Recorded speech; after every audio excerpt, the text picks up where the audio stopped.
Vijay movie release ఎప్పుడు ఉండొచ్చు, movie unit ఏమంటోంది వివరించడానికి చీఫ్ రిపోర్టర్ మురళి లైవ్ లో సిద్ధంగా ఉన్నారు. మురళి, ఈ రెండు సినిమాలు పరాశక్తి అలాగే జననాయకన్ గురించి మూవీస్ వర్గాల్లోనే కాదు రాజకీయ వర్గాల్లో కూడా చర్చగా మారింది. అసలు ఏం జరుగుతోంది?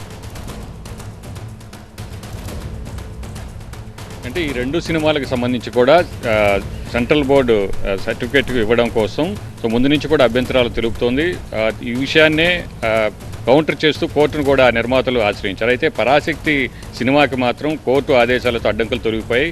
కానీ జననాయకన్ సినిమానికి ఉదయం సింగిల్ జడ్జి ఇచ్చినటువంటి తీర్పుతో సినిమా విడుదలవుతుందని అందరూ కూడా అనుకున్నారు. అయితే ఆ కొద్దిసేపటికే సెన్సార్ బోర్డు వెంటనే కూడా అప్పీలుకు వెళ్లాలని నిర్ణయించుకుంది. అప్పీలుకు కూడా వెళ్ళింది. సో డివిజన్ బెంచ్కు వెళ్ళిన తర్వాత ఉదయం నుంచే కూడా దీనిపై వాదనలు కొనసాగుతున్నాయి. అయితే కొద్దిసేపటి క్రితమే దీనికి సంబంధించి తీర్పును కూడా ఇచ్చింది. సో ఉదయం ఇచ్చినటువంటి సింగిల్ జడ్జి ఇచ్చినటువంటి తీర్పుపై స్టే విధించింది. అంటే సినిమా విడుదలకు మళ్ళీ బ్రేక్ పడ్డట్టయింది. సో ఇవాళ విడుదల కావాల్సినటువంటి సినిమా 2-3 రోజులైనా విడుదల అవుతుంది అనుకున్నారు నిర్మాణ సంస్థ ప్రకటించిన తర్వాత ఉదయం కోర్టు తీర్పుతో.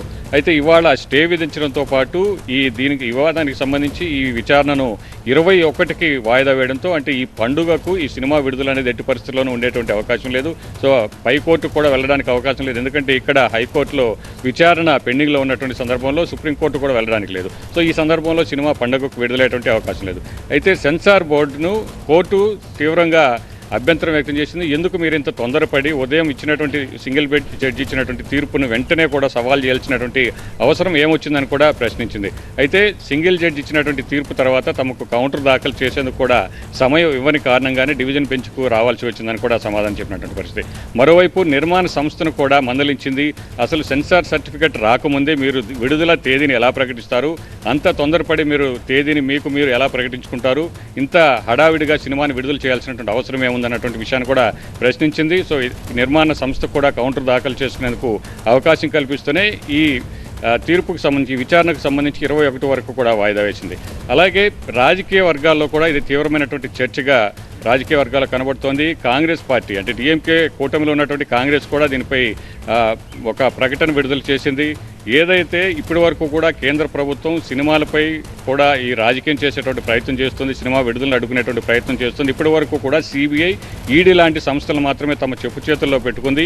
ఇప్పుడు సెన్సార్ బోర్డును కూడా అడ్డం పెట్టుకుని రాజకీయాలు చేయాలని చూస్తోంది. నటుడు విజయ్ని ఇబ్బంది పెట్టేటువంటి ప్రయత్నం చేస్తుందన్నటువంటి విషయాన్ని కూడా ఇటు కాంగ్రెస్ మాట్లాడింది.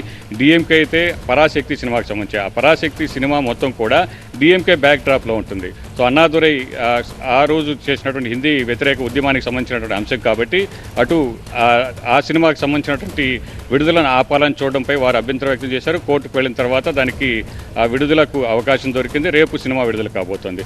సో మొత్తానికి తమిళనాడులో విజయ్ చివరి సినిమా, అది కూడా రాజకీయ అరంగేట్రం చేసిన తర్వాత ప్రజల్లోకి వెళ్లేందుకు తనకు బలమైనటువంటి అస్త్రంగా పనిచేస్తుందన్నటువంటి ఒక కథాంశాన్ని ఎంచుకుని సినిమా విడుదలకు సిద్ధమైనటువంటి విజయ్కు అలాగే విజయ్ అభిమానులకు పెద్ద నిరాశ ఎదురైందని చెప్పొచ్చు.